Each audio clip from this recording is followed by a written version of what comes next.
রাজ্যে প্রথম বিজেপি সরকারের মন্ত্রিসভার তালিকা এবার সামনে এলো। ১৩ জন পূর্ণমন্ত্রী হিসেবে শপথ নিয়েছিলেন। তাদের মধ্যে এখনো পর্যন্ত যে খবর পাওয়া যাচ্ছে, অর্থমন্ত্রী হয়েছেন স্বপন দাশগুপ্ত, তাপস রায় শিল্পমন্ত্রী, স্বাস্থ্য ও পরিবার কল্যাণ দপ্তরের দায়িত্ব পেয়েছেন শরৎ মুখোপাধ্যায়, জগন্নাথ চট্টোপাধ্যায় তিনি উচ্চশিক্ষামন্ত্রী, শিক্ষা এবং বস্ত্রমন্ত্রী দীপক বর্মন, পরিবহন এবং শ্রমমন্ত্রী অর্জুন সিং, দুধকুমার মণ্ডল তিনি কৃষি দপ্তরের দায়িত্ব পেয়েছেন, পর্যটন ও পরিষদীয় মন্ত্রী হয়েছেন শঙ্কর ঘোষ, বন ও পরিবেশ মন্ত্রী মনোজ ওরাও, গৌরী শঙ্কর ঘোষ তিনি অনগ্রসর শ্রেণী কল্যাণ এবং জনশিক্ষা ও গ্রন্থাগার পরিষেবা দপ্তরের দায়িত্ব পেয়েছেন।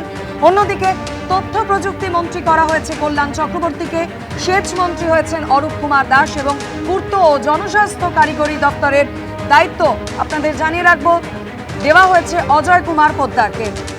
হিসেবে দায়িত্বভার পেতে চলেছেন শরৎ মুখোপাধ্যায়। তিনি স্বাস্থ্য ভবনে গিয়ে নিজের দায়িত্বভার বুঝে নেবেন, কিন্তু স্বাস্থ্যমন্ত্রী হিসেবে দায়িত্ব তিনি নিচ্ছেন এই ঘোষণাটা যখন হলো তখন আপনার কাছে কি এটা প্রত্যাশিত ছিল নাকি কিছুটা অবাক হলেন? একদম অপ্রত্যাশিত ছিল সেটা বলাটা মিথ্যে কথা বলা হবে। কোনোটাই তো সেরকম প্রত্যাশিত ছিল না। টিকিট পাওয়াটাও প্রত্যাশিত ছিল না, রুগী দেখছিলাম। ভোটে জেতাটাও প্রত্যাশিত পুরো ছিল বলে বলবো না, লড়াইয়ে নেমেছি, প্রচুর লড়েছিলাম, আশা ছিল, আশাবাদী ছিলাম। সেটা জেতার পরে মন্ত্রিত্ব পাবো কি না সেটাও আশা ছিল, আবারও আশাবাদী ছিলাম। বাস্তবে হব সেটা তো আজকে সকালবেলায় এরকমভাবে হবে আমি জানিনি। আজকে মোদিজির ১২ বছর পূর্ণ হলো। রাম মন্দিরের প্রাঙ্গণে, পশ্চিমবঙ্গের সর্ববৃহৎ রাম মন্দিরের প্রাঙ্গণে মাননীয় মুখ্যমন্ত্রী শুভেন্দু অধিকারী নিজে ডিক্লেয়ার করলেন যে স্বাস্থ্যমন্ত্রী আমি হব। এর থেকে বড় সন্ধিক্ষণ এমন, একদিকে হোমযজ্ঞ চলছে, অন্যদিকে রামের পূজা হচ্ছে। মোদিজির ১২ বছর, মোদিজির নামে আমরা পূজা দিলাম আজকে। সেই পুজো দেওয়ার পরে শুভেন্দু অধিকারী মহাশয় আমাদের মাননীয় মুখ্যমন্ত্রী অ্যানাউন্স করলেন। এ ভাগ্যে থাকলে হয়। ১৫ বছর পর রাজ্য একজন চিকিৎসক স্বাস্থ্যমন্ত্রী পাচ্ছে। সূর্যকান্ত মিশ্র ছিলেন, তারপর আপনি। এটার কি বেনিফিট পাবেন রাজ্যের মানুষ? হ্যাঁ, এইটাই আমি কিন্তু একটু বিশ্বাস করি যে মন্ত্রিত্বতে সবসময় চিকিৎসকই থাকতে হবে।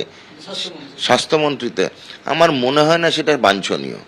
তাহলে তো আমাদের কালচার অ্যান্ড সিনেমা এসবের যে মন্ত্রণালয় আছে সেখানে সবসঙ্গে হিরো হিরোইনদের থাকতে হবে। মন্ত্রিত্ব একটা অ্যাডমিনিস্ট্রেশন দেখে, কিভাবে চালানো হবে। সবসময় কি দরকার হয় বলে আমার মনে হয় না। যেটা দরকার হয় বিইং প্র্যাকটিক্যাল, যে মানুষ কি চাইছে আর আমরা কি দেব।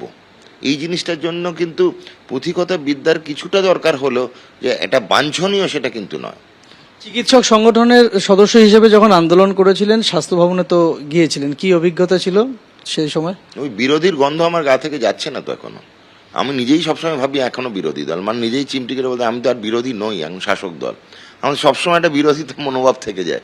স্বাস্থ্য ভবনে গিয়ে বলে যে লিফট কাজ করছে না কেন, কি আগের দিনই ওই লিফটটা এত দেরি হচ্ছে কেন, আমাদের সবসময় একটা কমপ্লেনিং মোডে থাকতে হয়। তা এখন তো সেগুলো ঠিক করার সময় এসছে।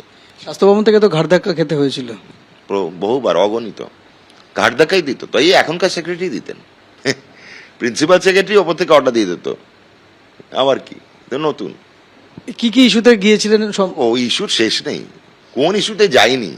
স্বাস্থ্য ভবন থেকে ঘাড় ধাক্কা দিয়ে বের করে দেওয়া অ্যাভারেজে বছরে ৪-৫ বার। সেখানে আজকে মন্ত্রী হিসেবে ঢুকবেন? নিশ্চয়ই, জনগণের রায়। জনগণ সবকিছু ঠিক সময় ঠিক করে দেয়, এটাই গণতন্ত্র। গণতন্ত্রের কেন বিশ্বাসী আমরা, ব্রতী কেন, এর থেকে ভালো জিনিস হয় না। আরজিকর ফাইল খুলেছে নতুন সরকার আসার পর। আপনি মন্ত্রী হিসেবে দায়িত্ব নিয়ে আরজিকরের ঘটনার ক্ষেত্রে আপনার কোন কোন জিনিসটা আপনার নজরে থাকবে, কোন কোন জিনিস খুঁজে বের করতে চাইবেন বা চাইছেন কি এখন? নিশ্চয়ই, অভয়া তো আমরা জীবনে ভুলবো না। তথ্য প্রমাণ লোপাট হয়েছিল, কে করেছিল, কার নির্দেশে করেছিল, কেন করেছিল, কিভাবে করেছিল, এতগুলো প্রশ্ন দিতে হবে। কালীঘাট থেকে এসছিল না লালবাজারের লালবাড়ি থেকে এসছিল, নাকি ডিসি নর্থ আর ডিসি সেন্ট্রাল করেছিলেন, সেগুলো সব বার করতে হবে। নাকি স্বাস্থ্য দপ্তর করেছিলেন, নাকি আরজিকরের সন্দীপ রায়ের অঙ্গুলি হিলানো হয়েছিল, নাকি এবিপি আনন্দ এগিয়ে থাকে, এগিয়ে রাখে।